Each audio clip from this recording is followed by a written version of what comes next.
സ്നേഹമുള്ളവരെ, ഒരു ബുദ്ധിമുട്ടുള്ള പ്രയാസമുള്ള ഒരു സംഭവം ഇന്നിവിടെ നടക്കുകയുണ്ടായി. അതായത് നമ്മുടെ പള്ളിയുടെ കോമ്പൗണ്ടില് കുരിശ്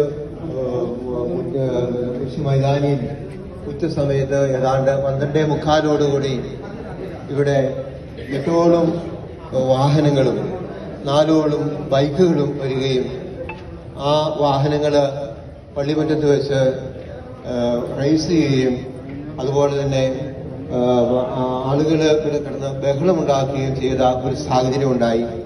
പള്ളിയിൽ നിന്ന് ആരാധന നടക്കുന്ന ദിവസമായിരുന്നു. ആരാധനയ്ക്ക് ഇത് പ്രതിബന്ധമാണ് എന്ന് അന്നേരം സ്ഥലത്തുണ്ടായിരുന്ന അസിസ്റ്റന്റ് വികാരി ഫാദർ ജോസഫ് ആറ്റുചാലിൽ അവരെ അറിയിച്ചു.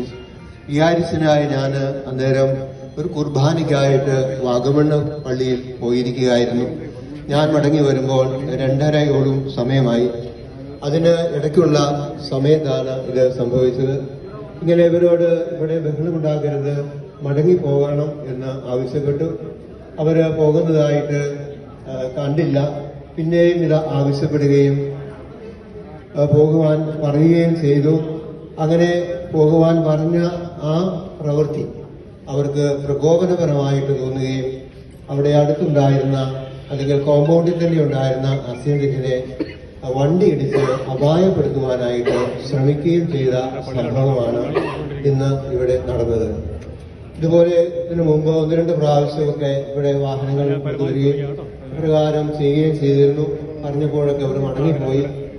അപായപ്പെടുത്തുന്ന രീതിയിലുള്ള ഒരു പ്രവൃത്തിയും അവരുടെ ഭാഗത്തുനിന്നും ഉണ്ടായില്ല. ഇന്ന് ഔദ്യോഗികമായ ഒരാളെ തന്നെ, പള്ളിയുടെ പ്രധാനപ്പെട്ട ആളെ തന്നെ അപായപ്പെടുത്തുവാൻ ശ്രമിച്ചു. അത് വളരെ ശക്തമായ വിഷമം പള്ളിക്കാരായ ഞങ്ങൾക്ക് എല്ലാവർക്കും ഉണ്ടായി. അതിനുള്ള പ്രതിഷേധം, വിഷമം ഞങ്ങളിവിടെ അറിയിക്കുവാൻ അവസരം ഉപയോഗിക്കുകയാണ് ചെയ്യുന്നത്. ഈ കാര്യം എല്ലാവരുടെയും ഒരു പൊതുവികാരമായിട്ടും എല്ലാവരെയും ബുദ്ധിമുട്ടിച്ച ഒരു കാര്യമായിട്ടും മനസ്സിലാക്കിയതിന്റെ വെളിച്ചത്തിൽ വെച്ചാണ് പള്ളിമണി അടിക്കുകയും പള്ളിയിലുള്ള എല്ലാ ആളുകളെയും ഈ വിവരം അറിയിക്കുകയും ചെയ്തത്.